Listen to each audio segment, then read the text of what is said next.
You've got guys training 6 days a week like it's their second job. They go on Instagram, posting selfies, no days off, embrace the grind. Cool. Then there's that one guy who trains 3 days a week, does 5 exercises total, takes time to rest between sets, and somehow gets leaner and stronger every month. The difference? One guy does everything. The other knows what to ignore. That's exactly why doing less is actually more disciplined. Train 2 to 3 times a week. Training a muscle 2 to 3 times per week is the sweet spot for growth. Your body gets enough stimulus and enough recovery. Research backs this up. After that, your muscles only care about total weekly sets. 12 sets is 12 sets, whether you do them over 3 days or 6. The guy training every day thinks more has to be better, but you show up 3 times a week, hit everything, recover properly, and never burn out. Most people look at this and think it's lazy. It's actually disciplined. Training every day with no recovery plan? That's undisciplined. Easy to lose motivation when training feels like another meeting you can't skip. Focus on compound movements. Compound movements hit multiple muscle groups at once. Pull-ups work your lats, biceps, forearms, and core. Dips hit your chest, triceps, and shoulders. Squats train your quads, glutes,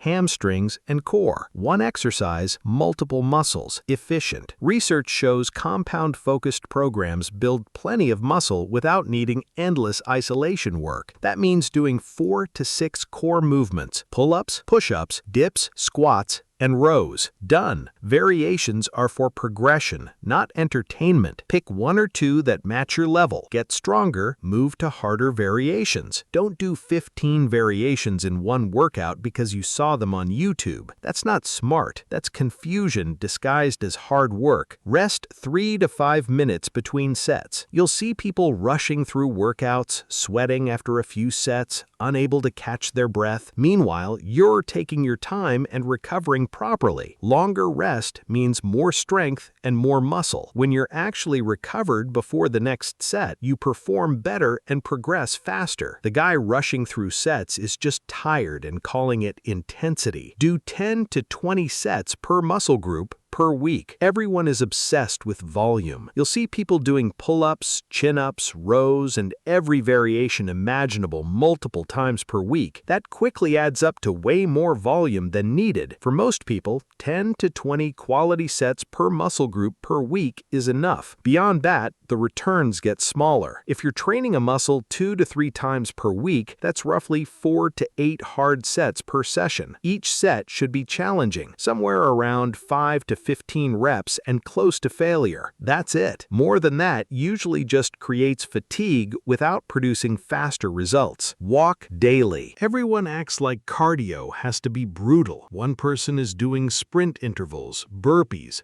jump squats, and leaving every session exhausted. You're just walking, and it works. Moderate daily movement is incredibly effective for staying lean. The biggest advantage is consistency. Walking doesn't destroy your recovery. It doesn't make you dread the next workout. You can do it every day. Walk at a pace where you can talk, but not comfortably hold a full conversation. That's enough. Daily movement can increase calorie burn dramatically over the course of a week. Simple, sustainable, effective. Sleep 7 to 8 hours. People obsess over pre-workouts, supplements, meal timing, and macro tracking. Then they ignore sleep. Your muscles don't grow in the gym. They grow while you recover. Poor sleep means more stress, worse recovery, lower performance, and slower progress. The guy training 6 days a week while sleeping badly is often getting half the results for twice the effort. 7 to 8 hours of quality sleep is non-negotiable. It's one of the simplest ways to improve muscle growth and recovery. So, which approach requires more discipline? Approach A: train 6 days a week, eat in a way you hate, do exhausting cardio, keep adding more because you think more is better, burn out after a few months. Approach B: train 3 days a week for years, eat simply, walk daily, do 10 to 20 quality sets, and stop when you've done enough. Most people choose A because it feels harder, but B requires far more discipline over the long term. You have to resist resist doing more just to feel productive. Ignore your ego. Ignore what impresses people. Focus only on what actually works. That's real discipline. Doing only what works, nothing more.